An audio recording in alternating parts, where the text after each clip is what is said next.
How could Southern states rejoin the Union under Andrew Johnson's Reconstruction? Have you ever wondered how the Southern states were able to rejoin the Union after the American Civil War? Andrew Johnson's Reconstruction plan laid out a clear path for this process. His approach was focused on quickly bringing the Southern states back into the fold with lenient terms. Let's break down the steps that these states had to follow. First, white adult males in the Southern states were required to take a loyalty oath. This was a promise to be loyal to the United States. By doing this, they could regain their property rights. However, high-ranking Confederate officials and wealthy planters were initially excluded from automatic amnesty.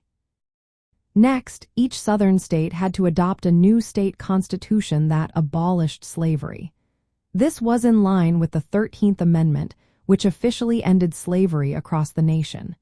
It was a significant step toward ensuring freedom for all.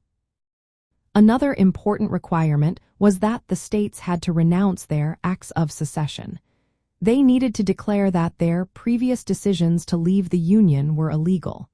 This was essential for moving forward and healing the nation. Additionally, Southern states were expected to cancel all debts incurred during the Civil War. This meant they had to repudiate any financial claims against the federal government, which helped clear the slate for rebuilding. To oversee this transition, Andrew Johnson appointed provisional governors in the Southern states. These governors played a key role in organizing constitutional conventions. Their job was to help draft new state constitutions that met all the requirements laid out by Johnson. Once the states fulfilled these conditions, they could hold elections and be readmitted to Congress. This meant they could restore their representation in the federal government, which was a vital step in rejoining the Union. Johnson's plan was designed for rapid restoration with minimal punishment. However, this leniency allowed many former Confederate leaders to regain power. This led to the creation of restrictive black codes, which limited the rights of newly freed African Americans.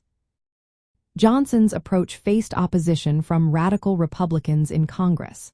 They wanted stricter terms and more protections for freed slaves. This conflict eventually resulted in congressional Reconstruction measures that imposed military oversight and tougher requirements on the Southern states.